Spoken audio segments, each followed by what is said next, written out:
Assalamualaikum warahmatullahi wabarakatuh.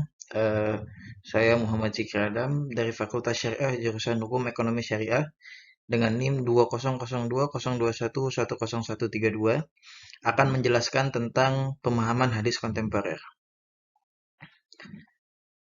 Baiklah, karena sebelum ini saya sudah membahas tentang hadis klasik pada video sebelumnya, saat ini kita akan membahas tentang hadis kontemporer. Hadis kontemporer pada fase ini dapat dikatakan sebagai periode keemasan dalam metode pemahaman hadis.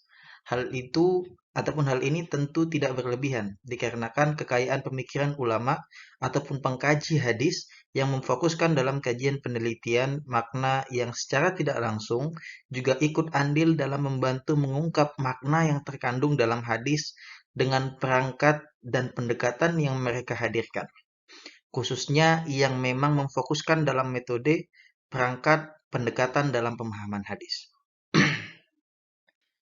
Selanjutnya, penggunaan aspek metodologis pada fase ini jauh lebih beragam.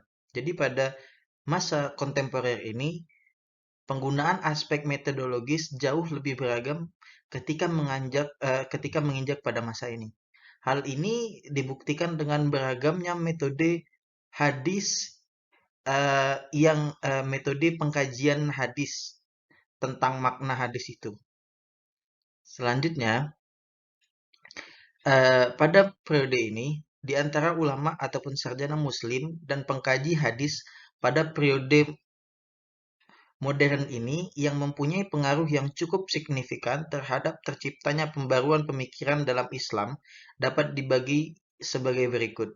Yang pertama ada Ibnu Ashur, selanjutnya ada Fazlur Rahmah, selanjutnya ada Muhammad Al-Ghazali, selanjutnya ada Nasr Hamid Abu Zaid, selanjutnya ada Muhammad Syahrur, selanjutnya ada Muhammad Arkon, selanjutnya ada Yusuf Al-Qardawi, ada M. Syuhudi Ismail, dan Ali Mustafa Yaqub.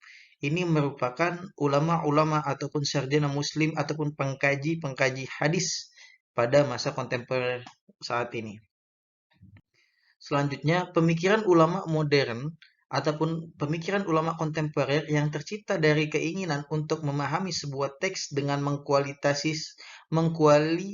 mengkualisasi makna itu sendiri, memberikan otoritas kepada penafsir ataupun pemaham, mengkaji makna lebih dalam, bukan hanya sekedar melalui pendekatan kebahasaan, akan tetapi jauh lebih luas dengan ikut menarik pendekatan-pendekatan semisal bahasa, historis, sosiologis, sosiohistoris, antropologi, dan psikologi.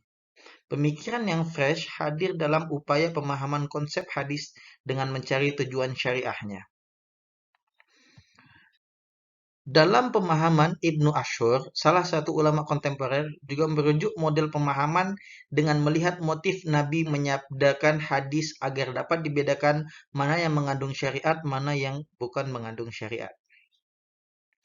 Dengan berpedoman kepada rumusan yang telah ada, Ibnu Ashur mengembangkannya menjadi 12 kategori dalam pembentukan motif Nabi.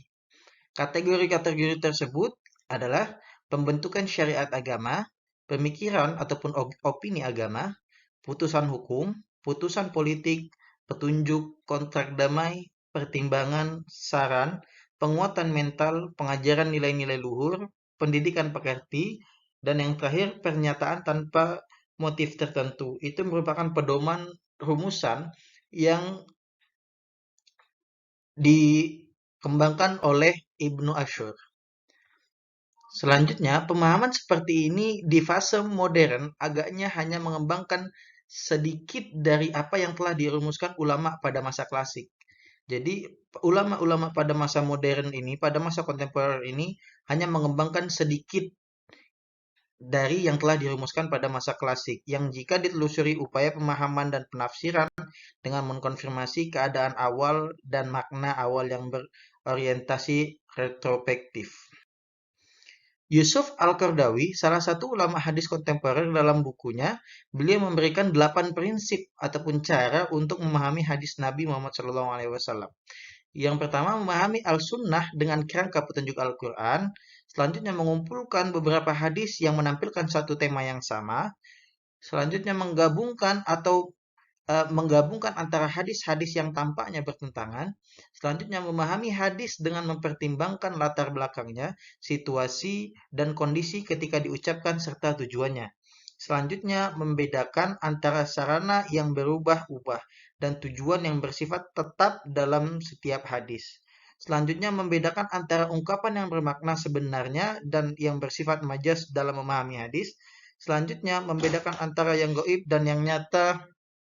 Selanjutnya memastikan makna peristilahan yang digunakan oleh hadis.